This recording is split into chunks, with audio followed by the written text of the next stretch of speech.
নমস্কার বন্ধুরা, passion of জয়তীতে আমি জয়তী আপনাদের সবাইকে স্বাগত জানাই। বন্ধুরা, আমার এর আগে আমি দুটো ব্লগ দিয়েছিলাম কাশ্মীর ভ্রমণের। আজকে হচ্ছে আমার থার্ড ব্লগ কাশ্মীর ভ্রমণের, যেখানে কিনা আমরা পেহেলগাঁওতে কোথায় ছিলাম, পেহেলগাঁও থেকে কিভাবে আমরা সোনমার্গ পৌঁছালাম, সব কিছু আপনাদের সঙ্গে এই ভিডিওতে শেয়ার করছি। আমরা ছিলাম জম্মু অ্যান্ড কাশ্মীর ট্যুরিজমের রিসোর্টে, যেখানে আমরা কিনা দুটো শ্যুট নিয়েছিলাম। এই হচ্ছে গিয়ে শ্যুটের একটা ড্রয়িং রুম, যেখানে সোফা, টিভি, ডাইনিং টেবিল সব কিছু ছিল, এবং তার পাশেই ছিল একটা ব্যালকনি, মানে ড্রয়িং রুমের পাশেই একটা ব্যালকনি, যেখানে সোফা মানে বসার জায়গা, তারপর ওইখান থেকে পুরো ভিউটা দেখা যাচ্ছিল। আমার তো মনে হচ্ছিল কবির কল্পনাতে আঁকা একটা ছবি দেখছি চোখের সামনে। অপরূপ সুন্দর। অ্যাকচুয়ালি যে অ্যাসেটটা ছিল, মানে জম্মু অ্যান্ড কাশ্মীর কর্পোরেশন, আপনারা এটা অনলাইনেও বুকিং করতে পারেন, অনলাইনেই বুকিং করতে হয়। খুব সুন্দর, খুব সুন্দর। ওইখানকার ওনাদের সার্ভিসও খুব ভালো। ওভারঅল ঠিক আছে, ছোটোখাটো কিছু প্রবলেম ছিল, কিন্তু তা সত্ত্বেও সব কিছু ঠিক আছে। আর এই রুমের পাশেই হচ্ছে গিয়ে আরেকটা ব্যালকনি, যেখান থেকে পুরো ভিউটাই দেখা যাচ্ছিল।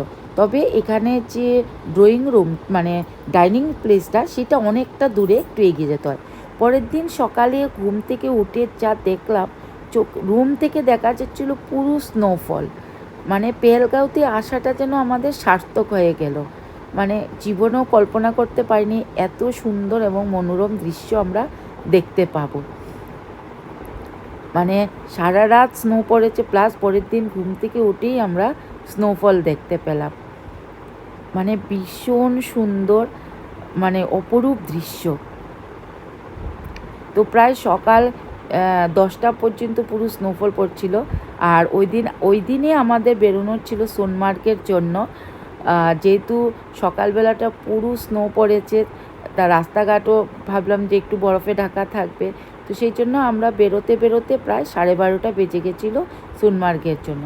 তো আমরা 12:30 নাগাদ বেরিয়ে গেলাম, কিন্তু বেরিয়ে দেখলাম আকাশ ভীষণ পরিষ্কার, আর রাস্তাঘাট তো তুলনাহীন। মানে এক এক জায়গার সৌন্দর্য না এক এক রকম। আমরা পেহেলগাঁওতে 2 দিন ছিলাম। তো আমরা যেদিন ছিলাম মানে গুলমার্গ থেকে যেদিন পৌঁছতে আমাদের প্রায় 3টে সাড়ে 3টে বেজে গেছিলো। কিন্তু তারপর পরের দিন আমরা চন্দনওয়ারি আর বেতাব ভ্যালি গেছিলাম। তো ওই দিন আমি সেভাবে শ্যুট করতে পারিনি। তো পরের দিন সকালে আমরা যেহেতু স্নো পড়েছিল, তো আমাদের সার্থক হয়ে গেছিলো। আমি ভিডিওটা পুরোটাই করেছিলাম। 12:30 নাগাদ।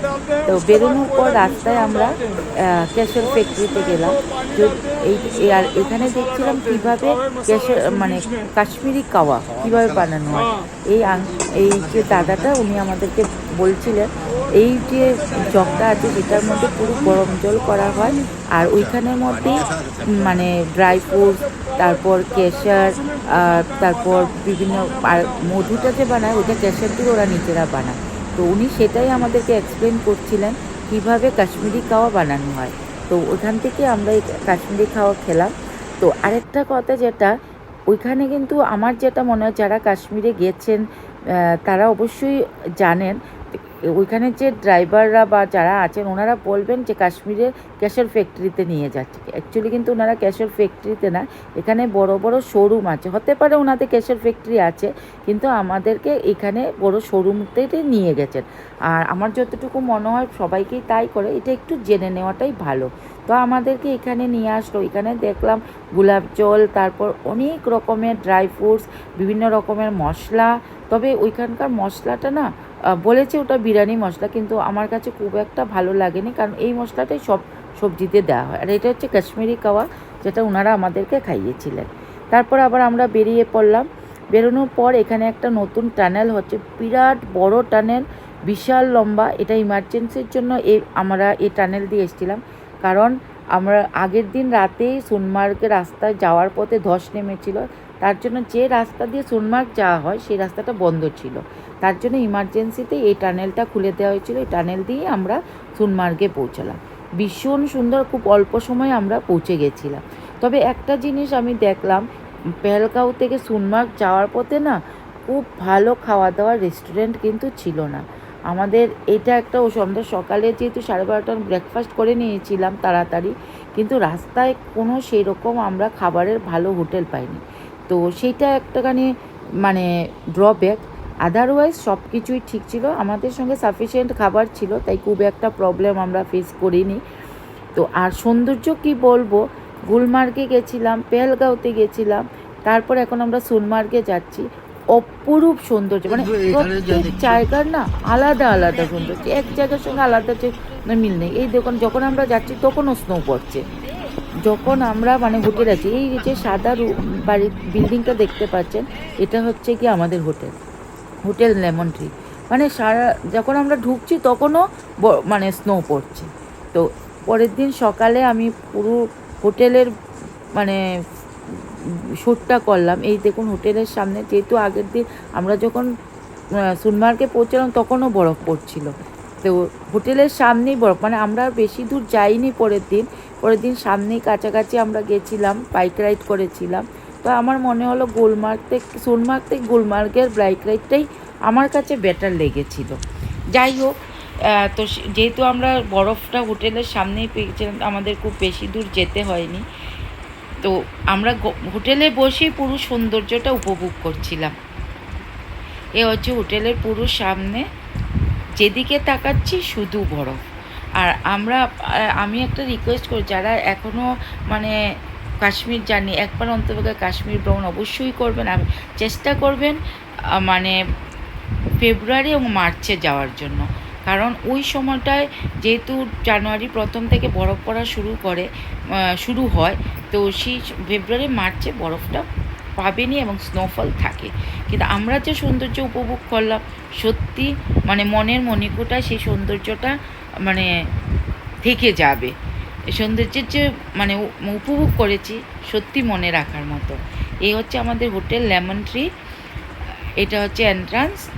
আর যেহেতু সোনমার্গে হোটেলের সংখ্যা সত্যি কম, সেজন্য এখানে দামটা একটু বেশি। আমরা অনেক আগে বুকিং করেছিলাম, প্রায় ডিসেম্বরের শেষে আমরা বুকিং করেছিলাম। তখন সেজন্য পার ডে রুম ভাড়া ছিল 9000। আমরা 2 দিন ছিলাম।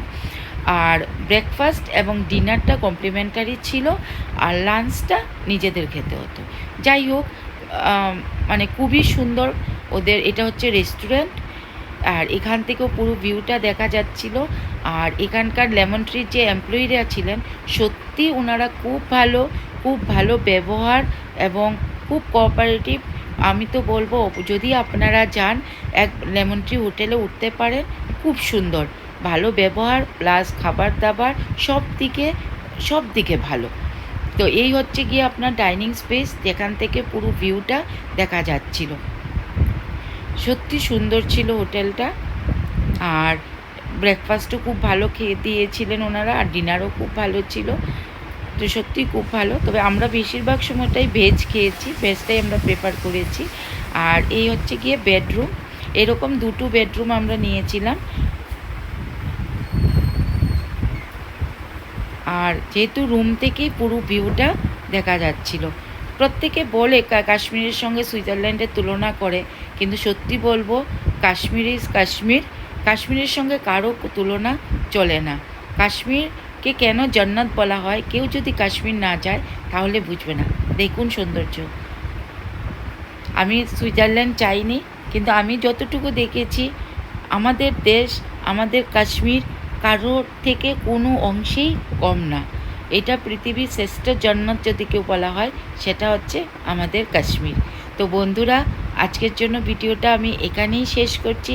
যদি ভালো লেগে থাকে, প্লিজ যারা এখনও আমার চ্যানেলকে সাবস্ক্রাইব করেননি, প্লিজ একটু সাবস্ক্রাইব করে আমার পাশে থাকবেন। আর যারা আমার চ্যানেলকে সাবস্ক্রাইব করেছেন, তাদেরকে অসংখ্য ধন্যবাদ আমার পাশে থাকার জন্য। আর আজকের মতো ভিডিওটা এখানেই শেষ করলাম। নমস্কার, ভালো থাকবেন, সুস্থ থাকবেন।